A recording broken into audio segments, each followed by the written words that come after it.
It's a country that rests between the borders of Russia, Turkey, Armenia, and Azerbaijan. It is nestled between the Greater Caucasus and Lesser Caucasus mountain ranges. This country is the Republic of Georgia, and it is here that you will find some of the world's oldest traces of viticulture and winemaking.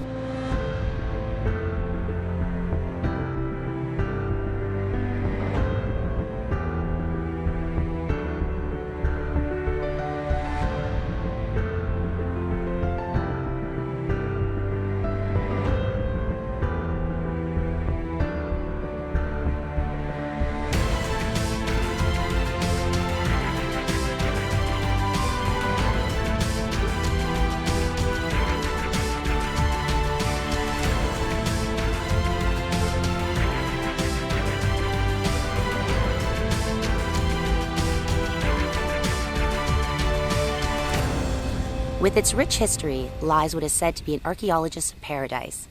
Over the last few decades, excavations conducted at Gadachrili Gora in the Kavimo-Kartli region have discovered grape pips from the 6th millennium BC, and in recent years, the excavations being conducted here at Gadachrili Gora have also found grape pips that date back to the Neolithic period. Now in 2016, with the sponsorship of the Georgian Wine Association, the National Wine Agency, the Georgian National Museum, and the University of Toronto, the Gadachrili Gora Regional Archaeological Project Expedition, known as G.R.A.P.E, are working toward further understanding its origins and to understand the pioneering methods used behind Georgian winemaking.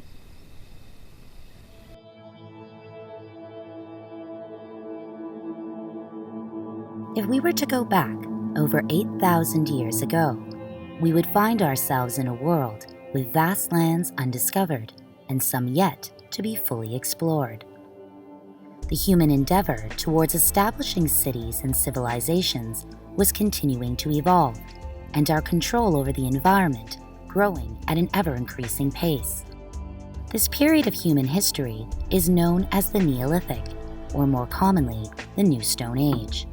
The past century of archaeological work around the world has uncovered a number of Neolithic societies in a variety of regional and environmental contexts. Despite their separation in time and space, many of these societies have similarities to the Neolithic Georgian experience. The site of Gadachrili Gora is one of them. Excavations here initially began in the 1960s by the Georgian State Museum, but the site was abandoned for many years thereafter, and it was not until 2006, and then again in 2012, that the Georgian National Museum reinstated the excavations. The site of Gadachrili Gora is a Neolithic site. We are in the process of recovering samples for carbon-14 dating, but it connects in very well with the surrounding Neolithic landscape of this entire region, of this valley. It's an interesting site in many respects. It's interesting in terms of the site formation process. In some areas, the deposition where we've excavated, we've gone down about 10 meters and we still haven't hit virgin soil.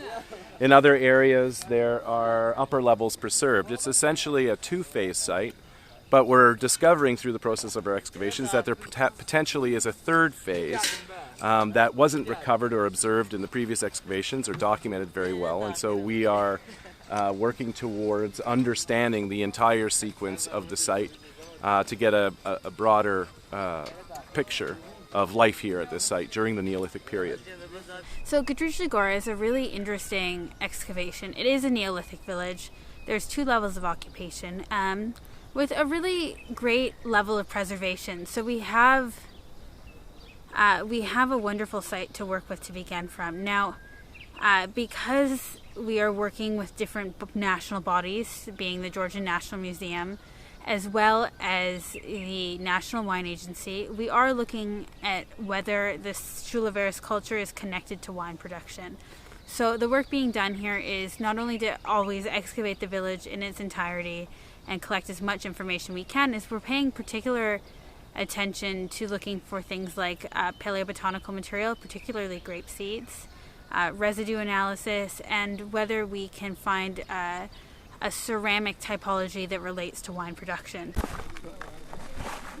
Through the collaboration of the University of Toronto and the National Wine Agency, the G.R.A.P.E team has had the opportunity to resume excavations at Gadachrili Gora. With many Neolithic sites already discovered throughout Georgia, Gadachrili Gora has been said to hold significant importance within the Georgian community. This is not only due to its close ties to the Shulaveris-Shomu culture, but it is also where it is hoped that some of the earliest examples of domestic grape pips may be recovered.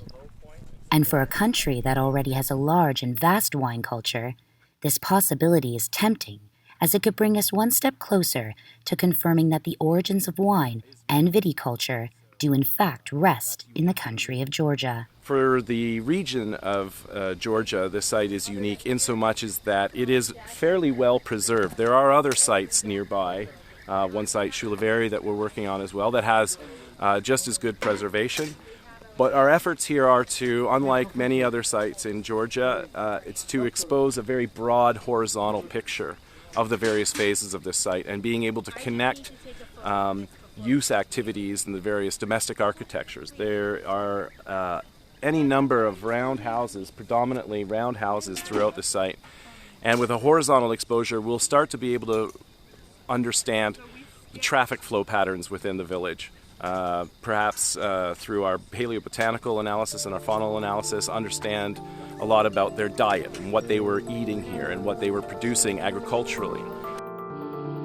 With the site of Shulaveris only a few miles down the valley, the G.R.A.P.E team this season has paid specific attention to not only the connection between both sites, but has also continued to conduct excavations at both locations. Shulaveris was originally excavated in the 1970s, along with Gadachrili Gora and Marneuli Gora. All three sites make up a trio of some of the earliest known Neolithic villages in Georgia that date back to the 6th millennium BC. And it is at the site of Shulaveris where archaeologists have identified the Neolithic Shulaveris-Shomu Culture of southeast Georgia. All three sites have started to answer some questions for the archaeologists here. One of them has distinguished that in the 6th millennium BC, southeast Georgia was most likely well populated, with the culture stretching from Archaeological in the west to Azerbaijan in the east. However, what has been excavated at Gadachrili Gora presents itself as earlier than the earliest levels of occupation at Shulaveris, and this is why archaeologists find the site of Gadachrili Gora rather significant.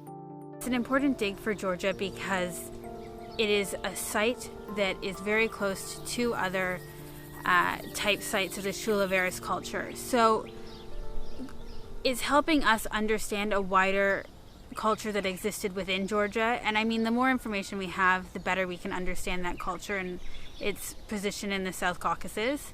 And it's also an important dig for Georgia, obviously, because if we are able to make that connection between wine production and the Shulaveris culture, then that would point towards the earliest origins of wine being in the Southern Caucasus. And that's a huge thing for a country where viticulture and wine production is so much entrenched in their modern day culture, and that we can work towards an infrastructure that supports a tourist industry based on viticulture and wine production, both ancient and modern, and I think that's really great. The G.R.A.P.E expedition has had a lot of support from the local community, and with Georgia's popular wine culture, one of the major sponsors has been the National Wine Agency of Georgia. Like the Georgian community, and for archaeologists working at Gadachrili Gora, the hopes of further discovering any trace of winemaking and viticulture is what they are all most looking forward to. What drew you to Gadachrili Gora in the first place, and why is it an important project for you?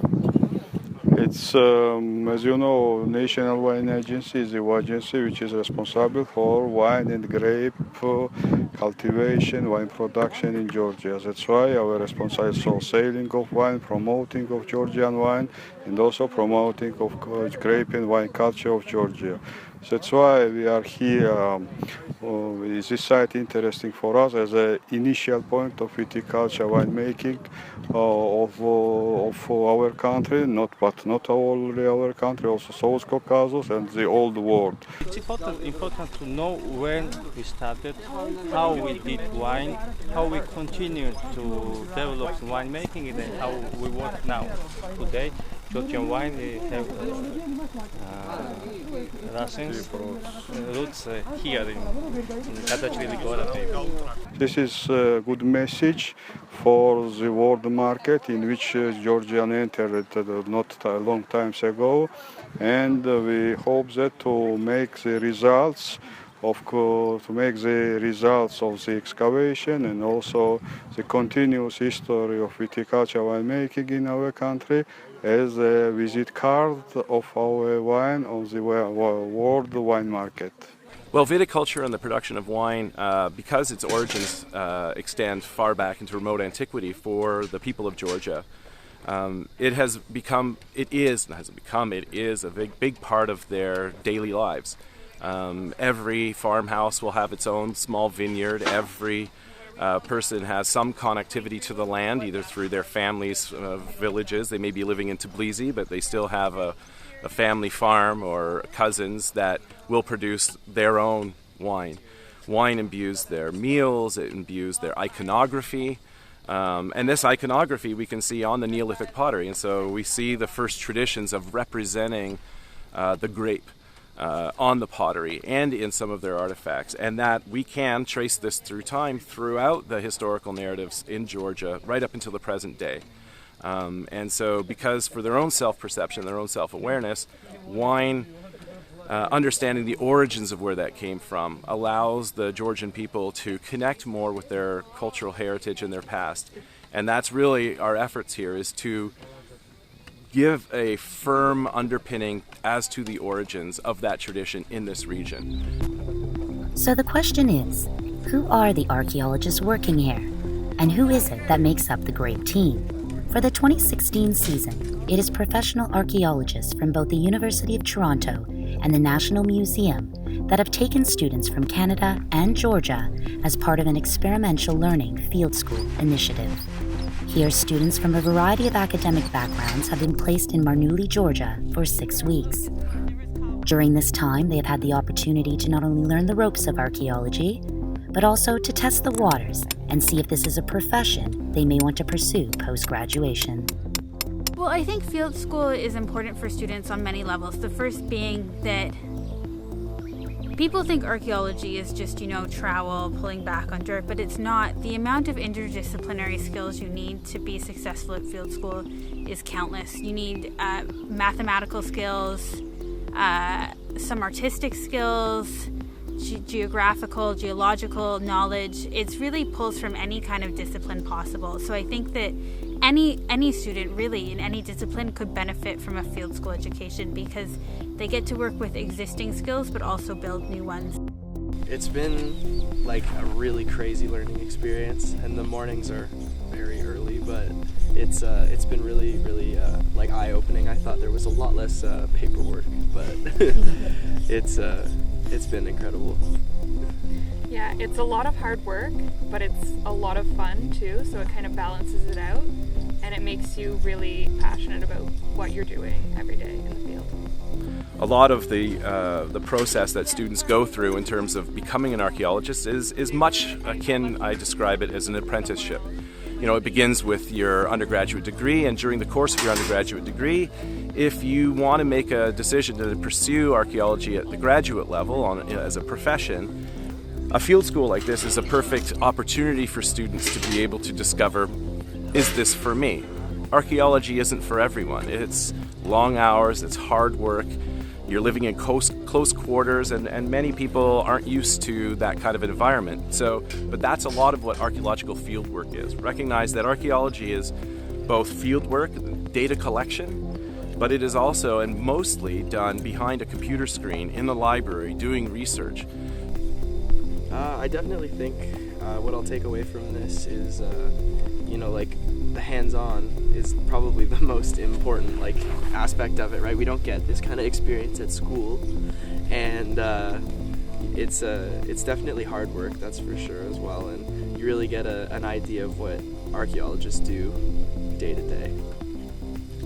Yeah, you learn a lot in the span of a very short amount of time, and I think the thing I've taken away the most is just how to change and do what needs to be done at the moment and not have to stick to any one plan.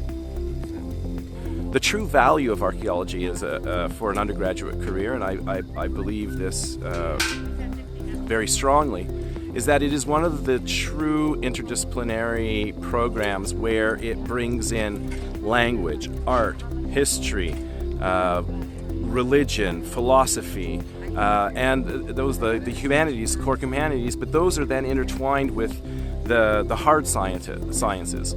So we use a total station, which is a scientific instrument that is used by land surveyors and construction sites, and that requires a certain scientific discipline. Similarly, we do artifactual analysis. We're using aspects of geology, aspects of biology, chemistry, physics. These all come together to help us as the archaeologists and the ones doing the interpretation of what all this data means. It gives us more lines of evidence to make better arguments and to demonstrate the validity of those arguments that we're trying to make. And in a time where much of the world is glued to some sort of technology, it went without saying that a digital communications team would be an added addition to the G.R.A.P.E expedition this season. Communication teams are something of a rare breed within the archaeology world, but with a team of 4 communication specialists and students from the University of Toronto, a new approach to sharing information worldwide became inevitable at Gadachrili Gora.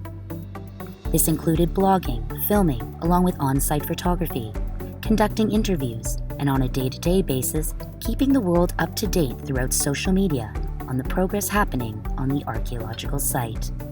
It is unusual to have a communications team as part of an archaeological project. Here at Gadachrili Gora, it's been unbelievably helpful for a couple of reasons. The first is that archaeological projects in general keep all their finds and information about the project kind of secret until they publish, and that's to reduce other people publishing on the same material before a site gets the chance to publish their own material. We have taken a really different angle, in which is that we want communities at every level to understand what we're doing and be okay with it and enjoy the process with us, really. So in order to have that message, we need a communications team. I mean, I look at the work we're doing, and first of all, none of it would have gotten done without a communications team. We wouldn't have had videos made. We wouldn't have had photos. We wouldn't have 360 educational material. Those are all aspects that you need people who aren't necessarily archaeologists but understand the archaeological world, as well as have communications background. So to have those multifaceted people on a dig is critical to its success. It's not enough to just have a website where you just post up some information.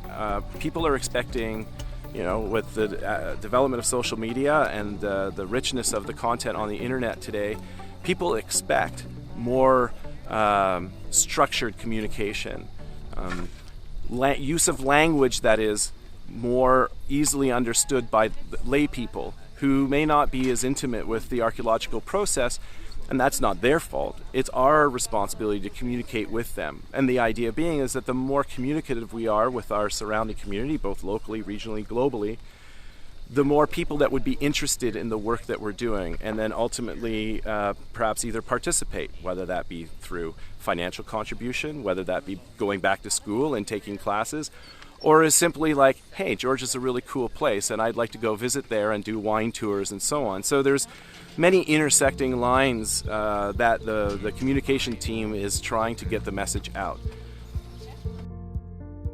With the grape season almost at an end, this won't be the last time you will see archaeologists flourishing to Gadachrili Gora. Excavations will resume in the summer of 2017 as part of the University of Toronto's Wordsworth College Study Abroad program. And with the success of this field season, I wanted to know if the G.R.A.P.E team had some last words they'd like to share to the international community about this unique archaeological site. You could say anything internationally about Georgia and its wine. What would you say? Is there anything unique about it that you would like to share? Well, many countries produce wine today and excellent wines, but Georgia wine I think it's a special one. Firstly, maybe it's the oldest one in the world, like wine.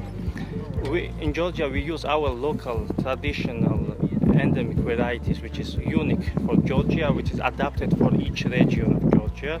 Our variety, I think it's important things to discover also, and we do wines with our local Georgian traditional methods also, quarry wine, Kakhetian wine, etc., etc.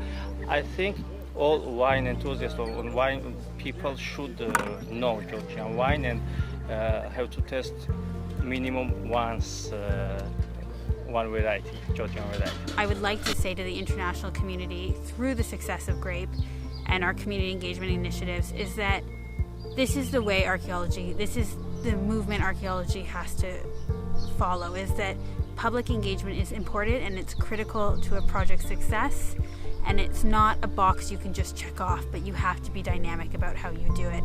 And if we continue to treat archaeology as academic archaeology, as in service of science and not the communities that we work in, then it's not a sustainable method. We can have a plan, we can have objectives, and those are important to establish from the get-go, but as we've seen this field season, and this has been my experience over the last 20 years, you may have a great plan, but the site itself dictates what happens. As we excavate, we destroy. So as we excavate, we come across features that may require us to go very slow and take our time. That may get in the way of some of our anticipated objectives. But what usually ends up happening, and it usually ends up happening towards the end of the project, that's where all the good stuff always happens. I can guarantee you on the last day that we're on this site this year, we will find something that is either confusing, very interesting, and will encourage us to come back. And so that's my hope for this site, is that we can continue to bring students from the University of Toronto to Georgia to help the Georgian people uncover their own past, and in so doing, change everyone's future. The G.R.A.P.E team look forward to continuing their excavations here at Gadachrili Gora. If you would like to join or sponsor the team, you can do so by going to grape.utoronto.ca. You can also follow the G.R.A.P.E team on social media at Gadachrili Gora. This has been Joey Close, reporting to you from Marneuli, Georgia.